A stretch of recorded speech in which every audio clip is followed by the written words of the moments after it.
Hi everybody. As most of you know by now, I'm Sam. I'm here from Crisis.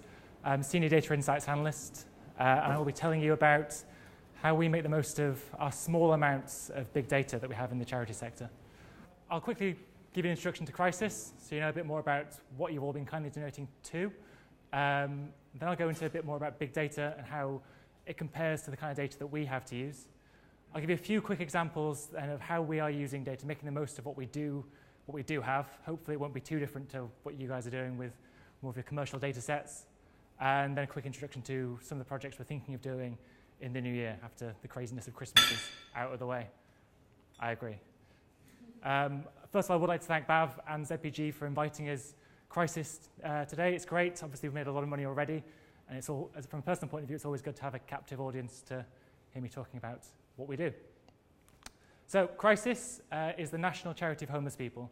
We help people directly out of homelessness and campaign for the changes needed to solve it all together. We know that together we can end homelessness. And that's the key thing, is together. We know that we can't do it on our own, and we need all of your support, whether it's financial or campaigning or whatever it is. So again, thank you very much for listening, and for those of you who donated for doing that.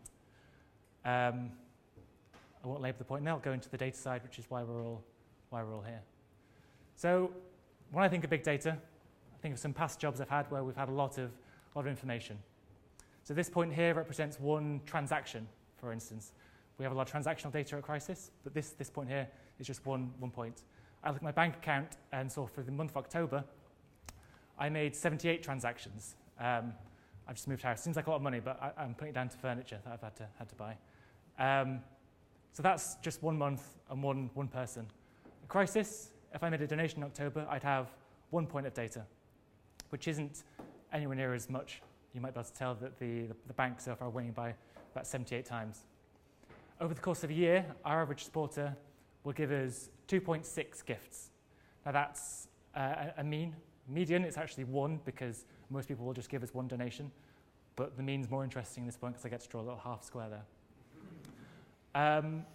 So that's over a year. Of course, the bank over a year, assuming that October was a typical month, then actually fills this page, and it would fill a whole other page as well with the amount of data points they would collect on me, on what I'm spending, let alone all the other stuff that they have.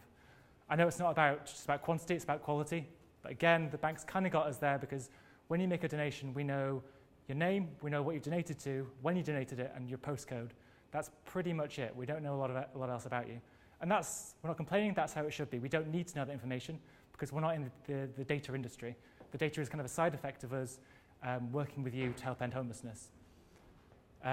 Just as an interesting point, if the bank had 30 million customers, which one of them does, at least one of them does, and we have about 280,000 people donating in a year, then that grey square represents the bank's data, and that red square, it's actually 10% of that red square, because I just couldn't draw it any smaller.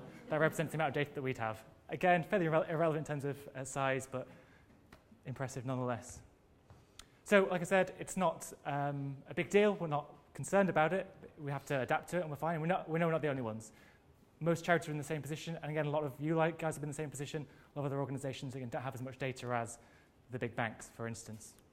But we are a national charity, and we do want to work with as many people as possible to help end homelessness. We've been told by various people trying to sell us their skills that 55% of the UK population are open to supporting a homelessness charity, which is great news, except for the fact we currently have 1.4% of the UK population on our database, which is a lot more people still to get. We know there's a way to do it.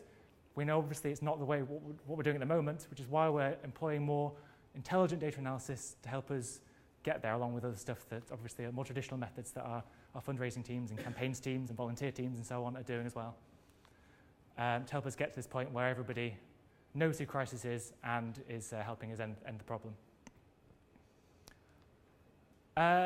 So, talking about making the most of it, I'll rattle through a few examples now, stuff that we're doing. One project we've worked on, and it's been quite enduring, is trying to understand how our supporters interact with us and how that multiplies up, so we can understand who our most engaged supporters are, what they look like, and how we can maybe try and imitate that behaviour in other supporters, or the way we spoke to them, the way we got them engaged in the first place. How can we get more supporters in like that? So we built a system which is solely around supporters' interactions with us, where we can understand who are the more and less engaged supporters. So we know that the median is kind of there, so most of our supporters are at this end of the scale. The graph, you can't really see it on there, but it does go all the way to the end of the screen there. And these supporters here, a very small number, but they are our most loyal, most engaged supporters. We don't know if they're loyal actually, but we know that they engage with us and that they do a lot for us. So with that information, we can start to understand, like I said, who they are, what their behavior is. We can look for other supporters in our database who perhaps look a bit like them. Perhaps they've got the start of the journey that these more engaged supporters took, and we can say, okay, you've done this. What can we give you? What can we show you? How can we encourage you to become more like one of these more engaged supporters? So this project will echo a bit in some of the other projects I'm about to rattle through, but it was a good starting point a couple of years ago, and we've got this now, and it continues.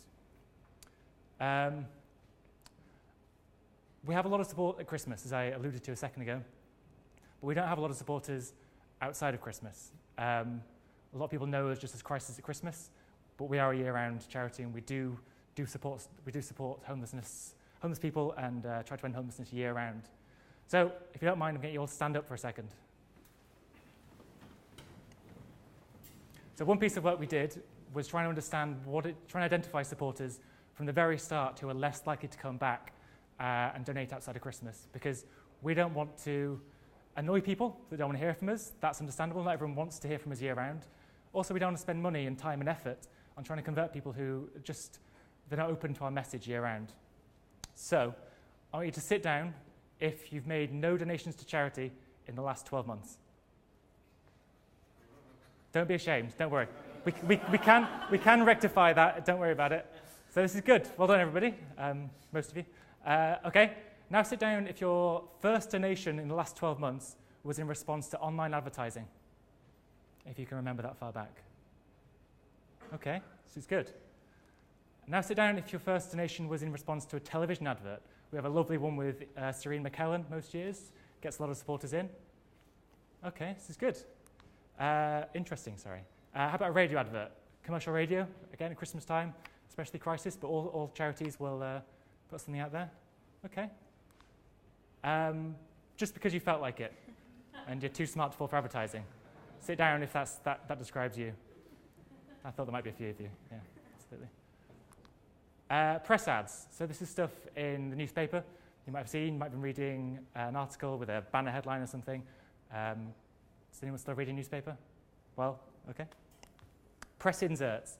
So when you open up your newspaper, your magazine, your Radio Times at Christmas, and all the paper falls out, and you pick up one of them and say, oh, okay, this is interesting. This is the Crisis pamphlet. I'm going to donate because of that. All right. A door drop.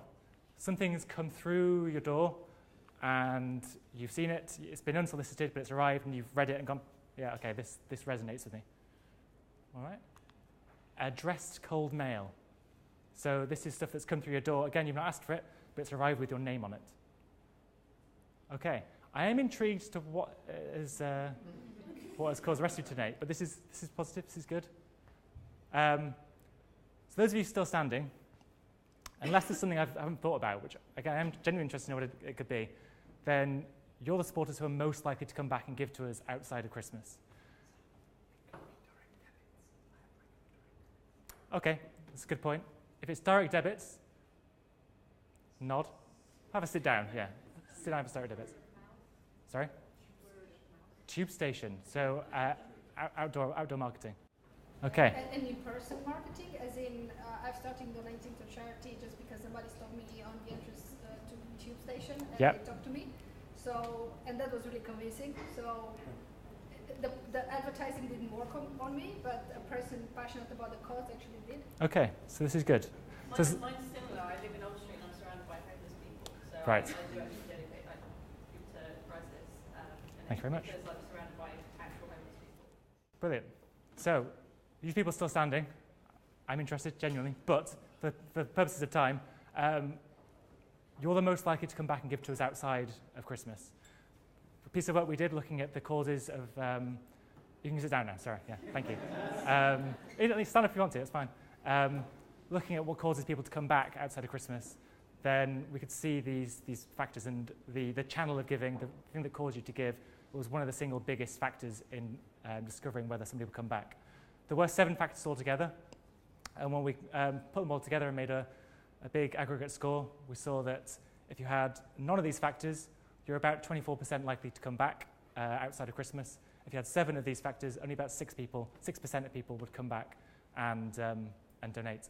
So we're working towards that at the moment. We're testing a theory based around this to try and understand if we can risk-free remove people from our marketing so that we can save money, stop bothering people, and so on. That's one thing we're doing at the moment. That's ongoing. It's a little bit tense at the moment for me, but I'm sure it'll be fine. Christmas is over. We have shops. So just after I started at Crisis, actually, then we started opening our first shops. But we didn't want to just open them where there was a vacant unit on a high street. We wanted to understand better where to build shops. So we did a bit of site research, a bit of property research, and we built our own GIS called Crygis. See what we did there? Okay. So again, we don't have a lot of external data. So this is based primarily around free census data that we could get hands on, and our own internal data, and a lot of reading. I've not done so much reading about geographical retail geography since I was at university, but it was good to go back. So we could understand how people react to charity shops, because they do have very different patterns and very different trends to regular retail. There's not as much out there as there is about supermarkets, for instance, but we still learn quite a lot by doing the reading. So we're able to build a model then that would allow us to say what was a good pitch for a charity shop. We had an idea after we started opening our first couple of shops. We could say, okay, we know anecdotally, even if we can't record it, we've got no loyalty scheme or anything, but we can say anecdotally by talking to the shop managers who our customers are. And we can start to build models around that using OAC, the output area classification that the UCL and ONS worked on, which is a free geodemographics. It's based on census, so it's a little out of date, but it's just about works. So since we're using this, we've opened, I think, 6 stores now, all in London. But we do have a model. We've ranked every retail centre we could find for its suitability for a crisis shop. So we have a model, and as soon as we get these ones working properly, then we'll have more shops, hopefully. We also have, as part of the remit of the data insights team at Crisis, then we had to make the data more available to more people. We have a CRM called Razor's Edge, which is fairly standard in the industry, but it can be quite difficult for people who aren't technical wizards, or at least have a vague understanding of Excel, which a lot of people are or do not, to understand the information. So we're using Power BI at the moment to link all of our data via SQL into the back of Razor's Edge, and we can pump all the information then out to those who need it to measure KPIs, to understand the decisions that they're making, and generally to see what's going on in the organization that they just didn't know before. Basically, so they can make informed decisions, which we're trying to do. I think we manage about 100 dashboards at the moment. It kind of ballooned, and now we need to rein it back in again. But the awareness is there. So lots of these dashboards, which we have a lot of fun building. Future projects, we want to do some forecasting. We want to understand better, rather than just the director of fundraising saying, I reckon there's X million pounds in it for us next year. We want to do it properly and really do some proper modelling. Segmentation, to try and understand our supporters. Again, we have limited information. We want to understand if we can do anything with it that would actually be meaningful, but we'll have a go. Retention, as was mentioned there, we're fully aware that it's becoming much more expensive for us as a charity to get more new supporters in. The gifts, the cost per recruit is getting much higher. Our number of new supporters has slowed dramatically over the last couple of years. So we need to make more of the supporters that we have, because we have a lot of supporters. We do want to get more, as the map at the start showed, but we're running out of time. Everybody in, that's the key thing. This is our big push at the moment. So just go Google Crisis Everybody In and put your name in. And donations, yes, make donations. So thank you very much.